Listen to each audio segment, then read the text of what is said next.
I got a little carried away at the Ann Arbor Farmers Market over the weekend and bought way too much produce. I was so excited by all of the spectacular mushrooms that are out and the beginning of herbs and fresh produce because it is April, and in Michigan that is just the start of our growing season.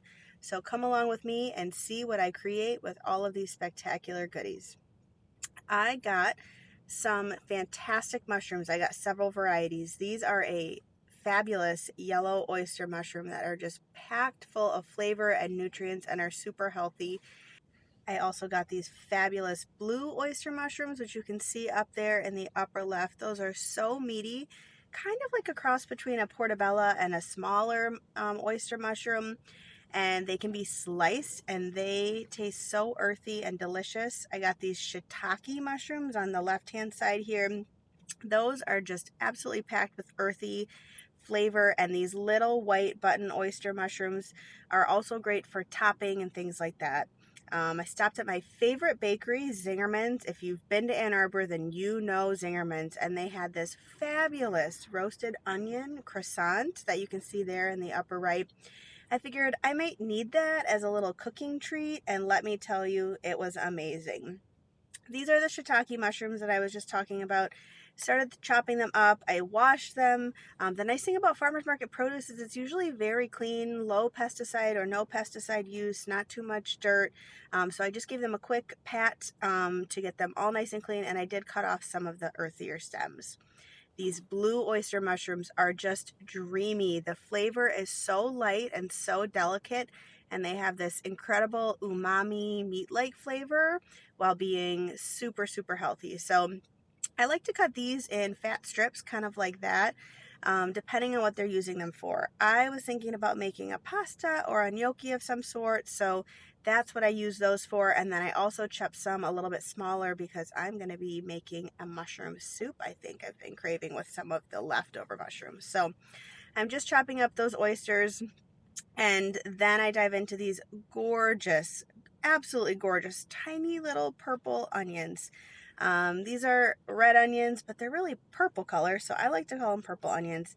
And they're super fun to cook with because you can eat them whole or halves like this, and they get super caramelized and crispy really quickly. So I like to just give them a gentle peel, and then I like to cook them in butter or olive oil and just roast them so that the bottom gets all nice and caramelized, and just eat it like it's a little candy onion. These onions are so incredibly sweet because they're immature onions. They're very baby young onions. Super fun to add to any kind of different dish. So if you see these at your farmer's market, I can't recommend enough. Check these out. Is anybody growing these or picking their onions at this young stage? I'm always tempted to do that. I also couldn't resist these chives. These chives have some stunning purple chive blossoms on top. I have tried frying those chive blossoms before. I've tried adding them to soup, and that's what kind of inspired this mushroom soup with any mushrooms that I have left. I figured I could chop up some chives and some of the chive blossoms and put them on top because I think those chive blossoms are just packed full of oniony flavor, and also equally gorgeous. So I'm kind of making a herb topping for my gnocchi and potentially for my soup. So I'm just chopping up some of these chives. They are so fresh. They give such a light, fresh, oniony pop to any dish that you're wanting. So if I see chives at a market, I'm a sucker. I always buy them because I feel like they can be a great addition to eggs or any kind of dish that you want. This is that roasted onion croissant that I was talking about. I saw it and I wasn't hungry, but I decided I had to have it as a little snack.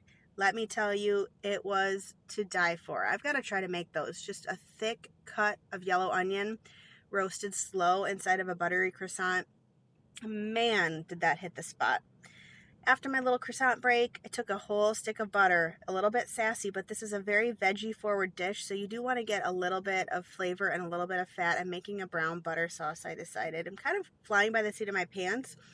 I love to go shopping at the farmer's market and let the vegetables and produce and fresh foods talk to me and decide what is on my dinner menu that night. If you go into it with the plan, sometimes they're out of what you're looking for, or that doesn't look as good as some of the other items that are in season right there. So I always see what looks good and I let that inspire me. So I browned the butter, starting to brown it, Threw in some rosemary that I had from my own garden. And then, like I was saying, I put those gorgeous purple baby onions cut side down in this brown butter so that they can get all ooey gooey, caramelized, soft, and full of flavor. They are going to taste like butter onion candy, and my mouth is watering as I'm talking about them. Letting that butter kind of gently simmer, pick up all the flavor from the herbs, from the rosemary, from the onions as those cook. This is not something that is a great weeknight meal because it is a little bit decadent in that butter, and it does take some time to get those onions browned. I'd say a good 10-15 minutes or so, but it is a special treat meal, let me tell you. Ooh, look at that butter just bubbling away. Once those start to get a little bit of browning on them, you can see there they've just started to get some color. I move them to the side so that I can add up my chopped mushrooms. Those are the shiitake mushrooms that I chopped up.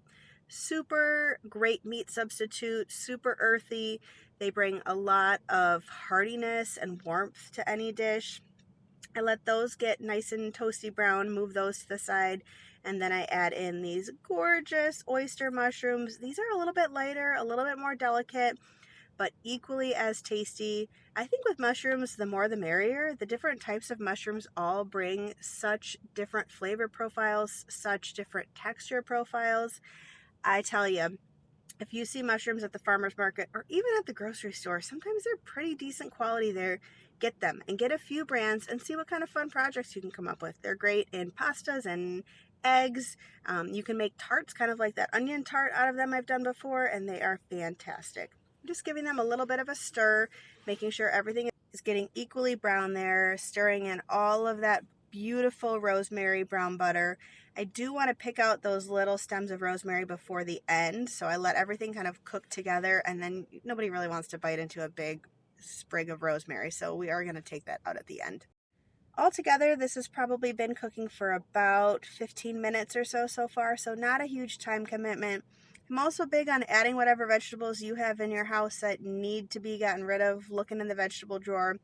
These little baby cherry tomatoes are a must-have on my list. I like to get them really hot and blistered in the pan for the last couple of minutes that those veggies are cooking and let them burst full of juice. They get their juice and make a beautiful sauce with the butter. That is some frozen gnocchi that I have from a local Italian market. That's what kind of inspired this dish, the gorgeous farmer's market veggies. And I've been looking at that gnocchi that I also impulse bought at a beautiful homemade Italian market near me. Bought it. It's been sitting in my freezer for the last few months. And I said, I need to use that up. And I have the most perfect vegetables to use that up. So my veggie mix is almost done. I'm adding some spinach. We all know you can add what feels like a pound of spinach and it wilts down into really not that much, and it adds a ton of great texture, great nutrition value, and a beautiful little green color. So I'm letting that wilt a little bit while my gnocchi cooks, finishing that up. I put the gnocchi into salted water, and then I take it out when it's just before al dente and put it right into that hot sizzling brown butter pan after you take the vegetables out. You want to let those vegetables sit to the side now that those are perfectly cooked, and because you really want to give this gnocchi time to get a beautiful brown glaze on it. I like to get them a little bit crispy on one side. So I put them down in the pan, and then I leave them for at least 5 minutes to let them get all brown and delicious and just a little bit crispy in that butter. Then you start moving them around. You don't want them to overcook. You just really want one side to get a little bit brown. You add that gorgeous vegetable mix, and you can do this with any vegetables that you have on hand. But the more excited you are about the vegetables and the more connected you are from the produce, the more delicious this meal is going to be. So pick them from your garden, pick them from the farmer's market, or just get veggies that inspire you at the grocery store, and it's going to taste delicious with any kind of gnocchi or pasta. I'm letting all those flavors kind of melt together. That brown butter is really what's forming that sauce and all those juices from the vegetables. So you don't need any other sauce besides that, which makes this a fabulous kind of 1 or 2 pot meal. I'm just letting all of that combine together, and I'm plating it up because this meal is for my husband and my daughter, and I'm excited to see how they try it. My husband is not a huge mushroom lover. He likes them, but the texture is sometimes a little bit off-putting to him. So I'm excited to see how he likes these. You can see those gorgeous caramelized red onions on top. Those baby red onions are just to die for. I'm diving in. Let's see how it goes. I've got some crispy bits of gnocchi, some tomato. Ooh, it is so tasty. All of that umami, earthy flavor from the mushrooms. You get sweetness from the onions and the tomatoes, and that spinach just adds such a beautiful pop of color. My daughter approves. I cut some into small pieces for her because she does baby-led weaning and she loves to eat vegetables with me. On to the second meal with my farmer's market harvest. These are the leftover mushrooms that I had left over from my gnocchi. I chopped up 2 yellow onions, and my daughter was insisting on running her hands through the mushrooms, which honestly sometimes I encourage because I want her to be able to feel the texture, feel the scent, and kind of explore food in such a fun and exciting way. I've got some chicken stock. You could use homemade vegetable stock simmering on the stove, and I've got those onions that I just cut up, just gently sauteing in some butter, about half of a stick of butter. I'm going to let those onions brown away, and then I'm going to add those chopped mushrooms. Any kind of mushroom variety you have. I did about 500 grams of chopped mixed mushrooms. I like my mushroom soup a little bit silky and smoothie rather than chunky, so I just gave mine a rough chop because I know I'm going to blend mine after.